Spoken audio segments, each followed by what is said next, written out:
What's going on YouTube? My name is Dr. Tony Doe. I'm a physical therapist, and in this video I want to make something directed towards physical therapy students or aspiring physical therapy students, because at the end of that long treacherous journey of 7+ years of school, you have to pass something called the NPTE, the National Physical Therapy Exam. So if this doesn't apply to you, I appreciate you clicking, but feel free to watch if it is of interest to you. Otherwise, we'll see you in the next video.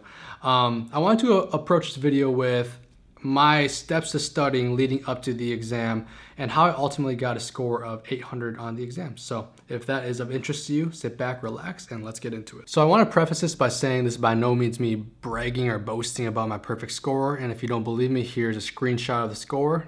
First and foremost, pay attention to that photo there. That was during the beginning months of the pandemic where everything was closed, no barbershops. I went a few months without a haircut, a few months in isolation, a few months feeling depressed and anxious about the exam. So give me a little break there, okay? Realistically, no boasting or anything like that. At the end of the day, as long as you get above a 600, you're passed and you're a licensed physical therapist.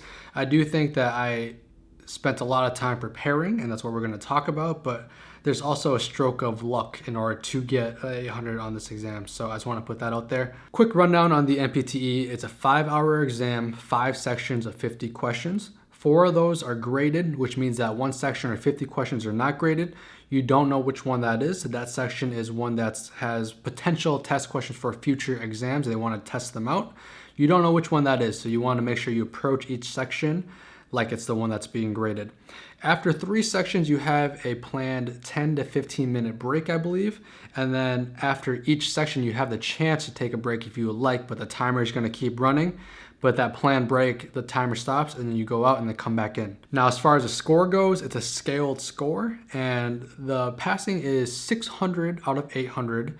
800 is the highest that you can get. You never truly know what percentage you got, but it's a scaled score, so an 800 is a perfect score. Now on to the preparation. How much time do you actually need to prepare for this? I would say anywhere from, it's gonna vary a lot, but 6 to 20 weeks. You know yourself the best, so I would recommend you cater your timeline to your current situation and how much time you actually have on the days that you are studying, because if you're someone that's only going to spend 6 weeks, then you're probably going to be studying every single day all day. But if you're doing 16 to 20 weeks, then more than likely you're going through an internship or you're working, you'll have a few hours a day. What I did was I gave myself, I believe, 10 weeks. This was going into my final internship, and I gave myself 10 weeks. So what I did was, my schedule was 3 days a week. I would work 10 hours at the internship, and then the other 2 days it would be 5-hour shifts, 4 or 5 hour shifts. So I tried to study the best I could. It was a lot of stress and work because you not only had to worry about the clinical itself, but you had to study for the NPTE with your massive books that we'll get into. So on the days that I worked 10 hours, I would try to study a little bit during lunch, study whenever there was downtime, and then study at nighttime. And then on days where I had like the 4 or 5 hour shifts, I would try to squeeze in anywhere from 4 to 5 hours of studying. And then Saturdays and Sundays on the weekends, I would try anywhere from 6 to 8. It was very difficult, but in a way I got kind of lucky because my exam got pushed back a few weeks because of COVID, though it was very stressful worrying about when you're actually going to take your exam. And then my internship actually got canceled a little over halfway through, so I had about 3 or 4 weeks extra that I wasn't planning for, where I could devote, totally to studying. So I gave myself 10 weeks, but thinking back, if I had to, work through that whole internship, and if my test didn't get pushed back, I would probably give myself anywhere from 12 to 14 personally. Now for study material, there's 2 popular thick study guide textbooks, the O'Sullivan Therapy Ed book and then the Score Builders book. O'Sullivan Therapy Ed is more lots of text, difficult to get through, detailed, thorough. You have your Score Builders book where it's more, figures, pictures, text is bigger, so it's not as dreadful to get through, I guess you could say. So those are your 2 main options that students normally use. There's something called the NPTE Final Frontier that I've heard students have good success with. Lots of apps, lots of other books that I haven't even mentioned or know of. Then there's a lot of flashcards. What I personally used was the O'Sullivan Therapy Ed book. I read through the whole thing. I believe it's like right under 1,000 pages or over 1,000 pages with all the practice exams.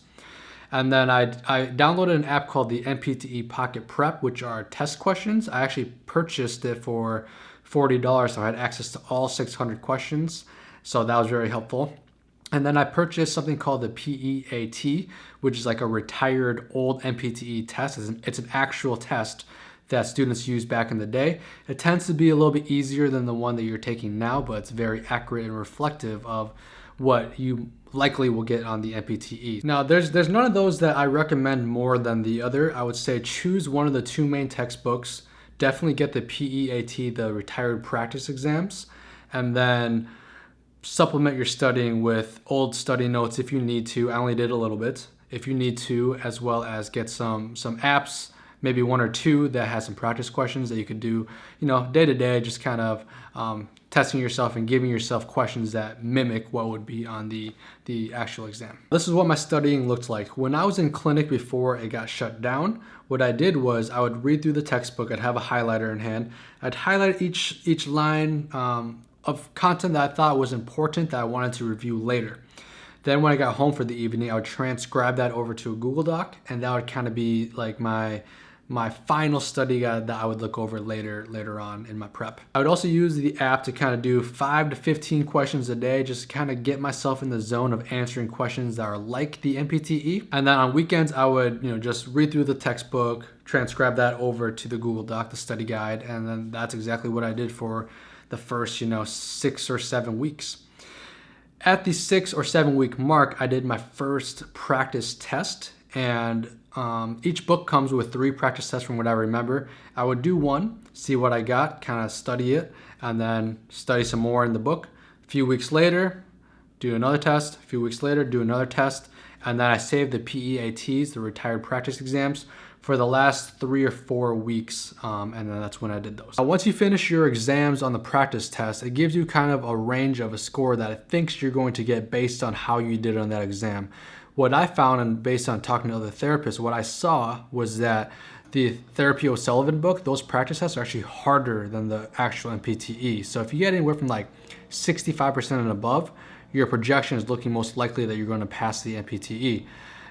Score builders, kind of the same ordeal, maybe a little bit higher percentage, like 70% or higher, you're more than likely going to pass it. And then the PEATs, I'd save those for last because those most accurately pinpoint where your score is most likely going to lie. Now with the PEAT, like I said, I saved that until the last few weeks because those are the most accurately representative. So what I did was I would do one exam, I would then review it, and then I would see where I need to focus my studies and then do so. I also went through my final study guide after I finished the book, the one I mentioned, I think ended up being 38 or so pages. Went through that, and then as I was going through that, I made like a final study guide. This is how crazy I got. A final study guide with things here, and this is very long, as you can see. And this is what I went through the last night or two before the exam. It has things on here like norms for INR, norms for HDL, LDL levels, A1C levels, a few things neurologically related that I couldn't remember, cardiopulmonary related. So this is kind of like a final aspect for me, but that's kind of the approach that I took, guys. And side note, just in case I didn't mention it in the video, my projected scores on the PEAT, it had me anywhere from like 660 to 680, so nowhere near the 800.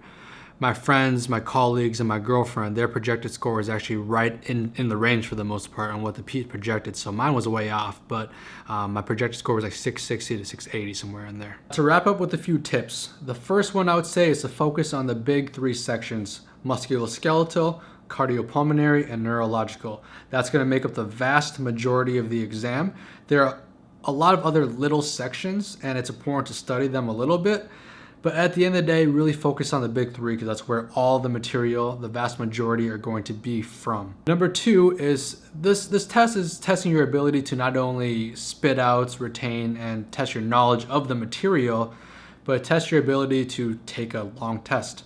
So testing endurance is very important. Me personally, I was never an amazing test taker. I was slightly above average, I would say, but I was never an amazing test taker, so I was very surprised I got an 800. But I went through so many practice exams that I think that I prepared myself to take the test as the test, not just the material. Number 3 is to really emphasize the practice exams. Very important. I did this for all of them, probably once or twice, but when you finish it, go through each and every single question. Why did I get this one wrong? Why was this one right? And go through each one and be like, okay, this one was wrong because of this one was right because of this, on every single question. I think that was the most helpful thing for me, to be honest with you, was doing that on each and every single test once or twice. Number 4 is read each question very, very carefully. There may be just one word in there that changes what it's asking completely, which then changes your answer. And with that, always go with your first instinct. There was a point in time during the test where at the beginning I was like, okay, I'm only gonna check off or mark the ones to come back to that I really don't know. And then I got through the first section of 50 and I had like 20 marked, and I was like, all right, I can't be doing this for every section. So I ended up not even going back to those because I was like, there's no point in going back through 20 each section and then second guessing myself when that was my first instinct. So go with your first instinct, only mark the ones that you're for sure between two, but always go with your first instinct. Number 5 is stress management. Throughout this whole prep, throughout all of graduate school, very, very stressful time. Make sure to work out throughout this, take breaks as needed, really set yourself up with a schedule that will give you success. You know yourself the best, so give yourself a schedule that will set you up with success. During the exam, if you need to take that third break or take one of those unplanned breaks, then do so. You know yourself the best. Me personally, I used that 15-minute break to go to the restroom, probably 2 minutes, and then I was right back in. I just wanted to get that thing over with. It was such a long, dragged out process. So stress management, guys, very, very important throughout this process. And that's gonna be it, guys. If you've made it this far in the video, I appreciate you watching, and I hope you learned something, took something away from this video, maybe just a little bit, but thinking back on the NPTE, it's something that I would never want to go through again in my life. And again, 800 out of 800 perfect score. It's a cool feat to mention. There was a big stroke of luck with that, but I kicked my ass to get to that point. And I think that luck is really just preparation meeting opportunity for the most part. So just crazy to think about. And I wish you guys the best of luck, just because it's such a stressful time, depressing time. You just got to get through it. And if you made it this far in graduate school, you have the knowledge. You just got to remind yourself with the studying, and then give yourself enough time to prepare for the exam, and that's going to be it. So if you guys have any discussions you want to talk about or any questions, leave a comment below. If you want to do personalized consultation on how you should set up your plan, shoot me an email below. We can work something out. I appreciate you all watching. We'll tune in into the next video. Peace out, guys.